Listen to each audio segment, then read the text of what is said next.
پیشوای معظم ملت با تمام نکته‌های فعالیت دولت و حکومت تاجیکستان، سمت‌های رشد کشور عزیزمان در دوره من بعد و نتیجه‌گیری از سال با برای سال 2025 تاکید داشتند. در سمت بلند برداشتن سطح و صفت زندگی مردم، تقویت بخشیدن کارهای سازندگی و آبادانی پیشوای ملت ایستاده گذاشتند و تاکید داشتند که سال 2026 برای مردم شریف تاجیکستان سال تاریخی خواهد بود و با یک احساس بلندی وطنداری هر یک ساکن مملکت را ضرور است که ما کارهای سازندگی و آبادکاری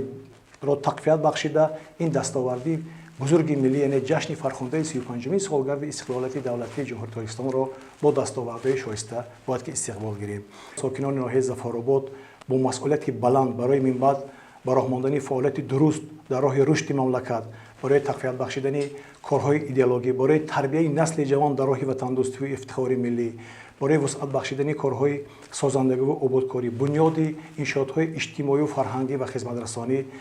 باید هم بیشتر مسئولیت را ما درک کنیم و حس کنیم. جناب عالی تاکید داشتند که وقتی که دولت پیشرفته می‌خواهیم باید ما رو به معارف، رو به علم آوریم. وقتی آن رسیده است که علم آموزیم، کسب آموزیم و معرفت خود را صیقل دهیم. درباره زیادشوی مزد معاش آموزگاران و کارمندان ساحه معارف و تا مکتبی و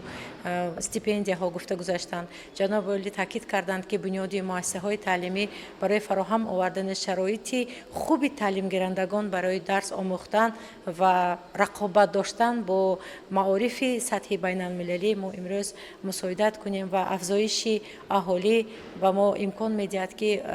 بسیارتر جایهای نوی نشست برای تعلیم گیرندگان بنیاد سازیم، با اهالی در زیچ کاربری نماییم و با پدر و مادران، آموزگاران باید در همیشه در علاقمندی باشند، زیرا که با مسئولیت برای تعلیم و تربیت کودکان و نورسان امروز اهمیت ظاهر نماییم. امروز تمام ساکنان مهنتقرین و زحمتکش ناحیه جبار رسولوف دست جمعانه پیام پیشوای معظم ملت را تماشا کردند و پیام برای هر یک ساکن ناحیه یک راهنمایی هست برای فعالیت آینده. از پیام پیشوای معظم ملت که با اندیشه های سازنده و روحیه بنیادکارانه خلق تاجیکستان نیرو میگیرد، آگاه گردیدیم که تاجیکستان در سال سپری گشته در سطح جهانی با قطعنامه ها، با پیشنهادهای خود موقع سیاسی خود را در جهان باز هم مستحکمتر گردانید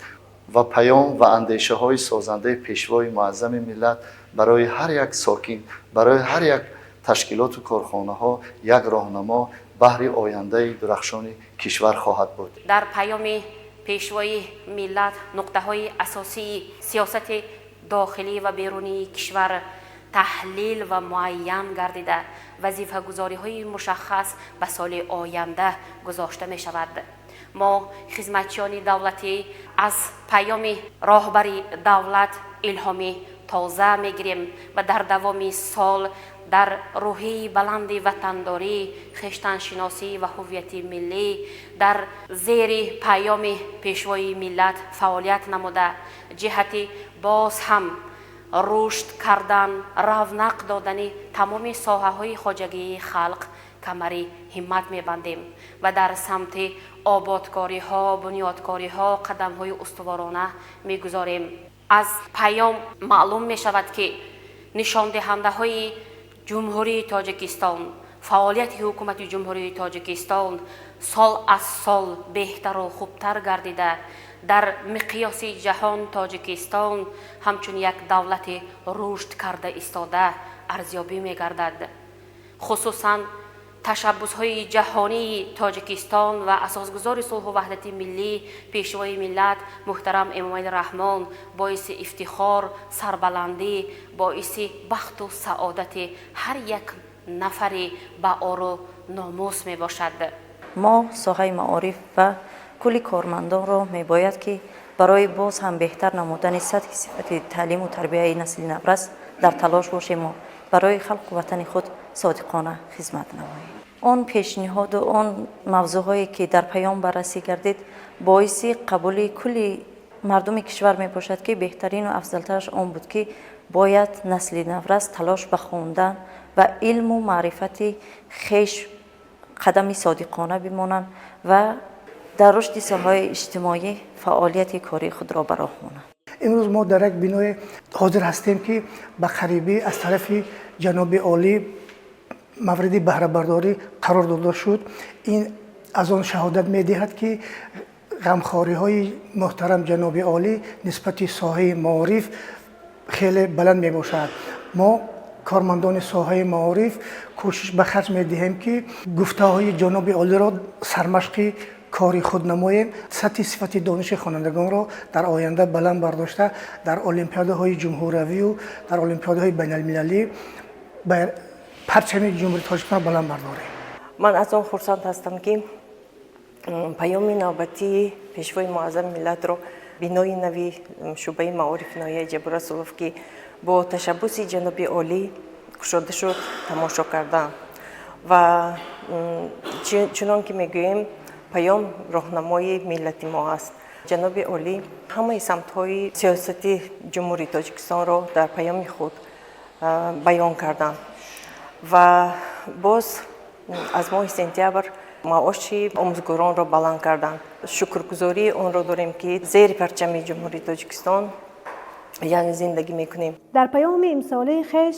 پیشوای معظم ملت به سمت کاربازان و عائله از آن نگرانی نمودند که امروز زن مادر تاجیک که تربیتگری اهل بشریت است، تربیتگری نسل آینده همین ملت است، متاسفانه روی به بیگانه پرستی آورده ایستادند و ما را میباید در این سمت کاربری ها را بیشتر نماییم، زیرا ملت تاجیک از قدیم ملت تمدن آفر، فرهنگ دوست و ملت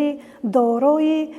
لباس ملی و فرهنگ غنی خویش را بود و ما را میباید امروز در اساس دستور و سپارش های پیشوای معظم ملت بهر حفظ فرهنگ ملی، ترغیب فرهنگ لباس پوشی ملی کاربری ها را بیشتر نمایند. بیشتر درباره چیزهای تاریخی حاضر گفته گذاشتن که چند انشاءات تاریخی را